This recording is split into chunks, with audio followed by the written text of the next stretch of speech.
ఈ జాడుని చూసారా? నేను ఈ జాడు ఎందుకు కొడుతున్నానో మీకు తెలుసా?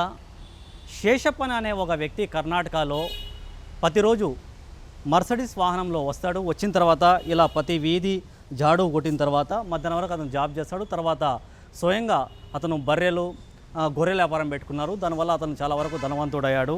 కానీ ప్రభుత్వం జాబ్ నిర్వహిస్తున్న మనెప్ప ఎవరైతే ఉన్నారో అతను గతంలో 50 రూపాయలతో ఉద్యోగంలో చేరాడు. తర్వాత ప్రభుత్వం అతనికి పర్మనెంట్గా చేసింది. కానీ జాడు కొట్టుకుంటూనే అతను ప్రతిరోజు మర్సిడీస్ వాహనంలో వచ్చి అతను ఉద్యోగం చేసిన తర్వాత ఇంటికి వెళ్ళిపోతున్నాడు. ప్రజలంతా జాడు కొట్టే వ్యక్తి అసలు మర్సిడీస్ వాహనంలో ఎందుకు వస్తాడు, వచ్చిన తర్వాత జాడు ఎందుకు గల్లీలో కొడతారనేది కూడా చాలామంది ఆశ్చర్యపోతే అతను ఒక పెద్ద కథ చెప్పాడు. నేను ఉద్యోగం నాకు దొరికిన అదృష్టం, నా ఉద్యోగానికి నేను అన్ని నీతి నిజాయితీగా అన్ని విధాలుగా పనిచేస్తున్నాను, ఎక్కడ అవినీతికి పాల్పడలేదు. 5 గంటలకు నేను రావటం, ఏ ఏరియా ఏ రోడ్డు నాకు కేటాయించారో ఆ రోడ్డు మొత్తం నేను జాడుతో ఇలా క్లీన్ చేసి 2 గంటల వరకు మధ్యాహ్నం నేను జాబ్ చేస్తాను. తర్వాత జాబ్ అయిపోయిన తర్వాత నేను స్వయంగా బర్రెలు వ్యాపారం చేసుకుంటాను. దానివల్ల నాకు డబ్బులు ఎక్కువగా వస్తాయి.